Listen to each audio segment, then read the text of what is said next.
नमस्कार। घड़ी में रात के 9 बज चुके हैं और वक्त हो गया है आपके पसंदीदा बुलेटिन प्राइम टाइम एट 9 का, जहां मिलती है आपको प्रदेश की हर ताजा खबर। आप देख रहे हैं बीबीसी राजस्थान और मैं हूं आपके साथ हेमंत पाठक राही। चलिए शुरुआत करते हैं आज की सबसे अहम खबरों के साथ। डालते हैं एक नजर आज की सुर्खियों पर। अल्टीमेटम बढ़ाने के विरोध में कुशवाहा समाज की नाराजगी। धौलपुर में कुशवाहा समाज की बेटी के साथ दुराचार का मामला। राज्य कर्मचारी संयुक्त महासंघ ने दिया ज्ञापन। जयपुर में विभिन्न मांगों को लेकर किया प्रदर्शन। राम मंदिर के पाटोत्सव पर बंसी पहाड़पुर में भी होगा उत्सव। बंसी पहाड़पुर के पत्थर से बना है श्री राम अयोध्या मंदिर। तो ये थी आज की बड़ी सुर्खियां। अब बढ़ते हैं खबरों की पूरी रिपोर्ट की ओर विस्तार से। धौलपुर में कुशवाहा समाज की बेटी के साथ हुए दुराचार के मामले में समाज ने 3 दिन का अल्टीमेटम दिया था, जिसे विधायक शोभा रानी कुशवाहा और पूर्व विधायक बीएल कुशवाहा ने 27 तारीख तक बढ़ा दिया था। इसको लेकर जिला कुशवाहा छात्रावास धौलपुर में समाज की बैठक में मध्य प्रदेश, राजस्थान और उत्तर प्रदेश से हजारों लोग पहुंचे। लेकिन पूर्व विधायक बीएल कुशवाहा ने अलग से अपनी फैक्ट्री पर बैठक कर प्रशासन को 7 दिन का और समय दे दिया, जिससे समाज में नाराजगी है। लोगों का कहना है कि समाज के साथ राजनीति हो रही है। सामाजिक सूत्रों के अनुसार समाज के द्वारा निर्धारित बैठक जिला कुशवाहा छात्रावास में हुई थी, जहां बेटी के परिजन नहीं पहुंचने की स्थिति में समाज कोई ठोस निर्णय नहीं ले पाया। डॉक्टर शिवचरण कुशवाहा ने कहा कि छात्रावास पर बैठक बेटी के पिता के आह्वान पर हुई थी, लेकिन किसी कारणवश वह नहीं आ पाए। इस कारण समाज कोई ठोस निर्णय नहीं ले पाया। हेमलता कुशवाहा ने कहा कि बार बार समय बढ़ाना समाज के साथ राजनीति है, यह न्याय नहीं, बेटी के साथ अन्याय है। सोरेन नेताजी ने कहा कि जो भी व्यक्ति समाज के साथ खुद को चमकाने के लिए कोरी राजनीति करेगा और अहंकार की बात करता है, उस अहंकारी का विनाश निश्चित है। सामाजिक सूत्रों के अनुसार समाज के साथ जो राजनेता कोरी राजनीति कर रहे हैं और बार बार समय बढ़ा रहे हैं, दोषी को बचाना चाह रहे हैं, ऐसे राजनेताओं के खिलाफ समाज में भारी आक्रोश है। बीएल कुशवाहा ने कहा कि फास्ट ट्रैक सुनवाई होनी चाहिए, आरोपी है तो सजा होनी चाहिए, जबकि प्रशासन पहले ही आरोपी को अपराधी मान चुका है। फिर बीएल ऐसा क्यों कर रहे हैं, इस पर सवाल खड़े हो रहे हैं। राजस्थान राज्य कर्मचारी संयुक्त महासंघ एकीकृत ने जयपुर में विभिन्न मांगों को लेकर विशाल धरना प्रदर्शन किया। इस धरने में अखिल राजस्थान दिव्यांग कर्मचारी महासंघ, प्रबोधक संघ, सियाराम संघ, संयुक्त एकीकृत महासंघ से जुड़े 37 संगठनों के प्रतिनिधियों ने भाग लिया। महेंद्र सिंह चौधरी और राजेंद्र राणा ने सरकार को आड़े हाथे लेते हुए चेतावनी दी कि यदि कर्मचारियों की मांगों पर ध्यान नहीं दिया गया तो बड़ा आंदोलन किया जाएगा।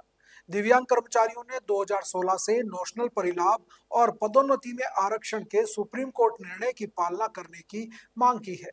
कर्मचारी संगठनों की प्रमुख मांग है कि वेतन विसंगतियों को दूर किया जाए, पदोन्नति और कैडर रिव्यू समयबद्ध किया जाए और पुरानी पेंशन योजना की सुरक्षा दी जाए। साथ ही संविदा और मानदेय कर्मियों का नियमितीकरण व पारदर्शी स्थानांतरण नीति लागू करने की भी मांग की गई है।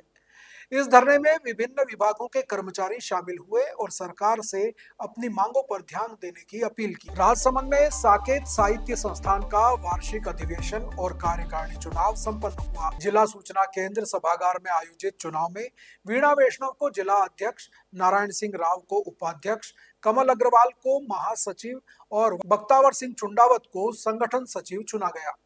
इसी तरह राधेश्याम राणा को कोषाध्यक्ष और दिनेश कुमार सालवी, अन्नू राठौड़, चंद्रशेखर नारलाई और संपत लाल रेगर को सदस्य पदों पर निर्वाचित किया गया। नवनिर्वाचित पदाधिकारियों को निर्वाचन अधिकारी मुकेश वैष्णव ने शपथ दिलाई। इस अवसर पर संस्थान का 1 दिवसीय वार्षिक अधिवेशन निवर्तमान अध्यक्ष पूरण शर्मा की अध्यक्षता में आयोजित किया गया।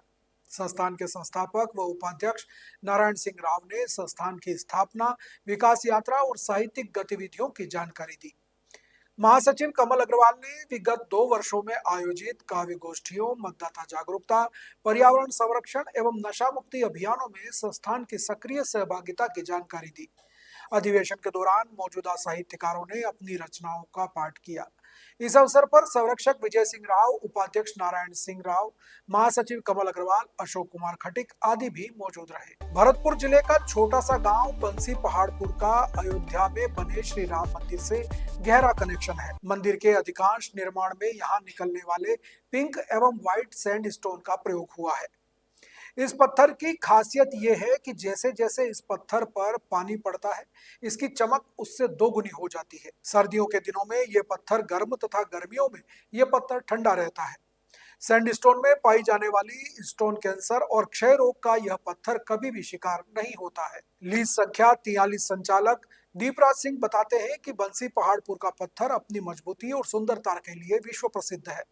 मंदिर के निर्माण में करीब 2.75 लाख घन मीटर पत्थर का उपयोग हुआ है। इस मंदिर को बने हुए अब 2 वर्ष होने वाले हैं और 22 जनवरी को जैसे ही मंदिर उद्घाटन के 2 वर्ष पूरे होंगे तो बंसी पहाड़पुर क्षेत्र में भी हमेशा की तरह दीपावली के त्योहार के रूप में मनाया जाएगा। बंसी पहाड़पुर का पत्थर जहां राम मंदिर में लगा है, लोगों में एक अलग ही तरह की आस्था है। वहीं मंदिर को वे अपना मानते हैं और इसीलिए पाटोत्सव के दिन विशेष त्योहार मनाते हैं। तो ये थी आज की बड़ी खबरें। राज्य की हर छोटी बड़ी हलचल को जानने के लिए जुड़िए हमारे साथ हर रात 9 बजे बीबीसी राजस्थान प्राइम टाइम 8/9 पर। अगर आप भी अपने क्षेत्र, संस्था, समाज या संगठन की खबरें हमारे साथ साझा करना चाहते हैं तो हमसे संपर्क करें 9414102499 पर। और राजस्थान की हर ताजा जानकारी के लिए फॉलो करें और सब्सक्राइब करें हमारे इंस्टाग्राम व यूट्यूब चैनल बीबीसी राजस्थान को। नमस्कार।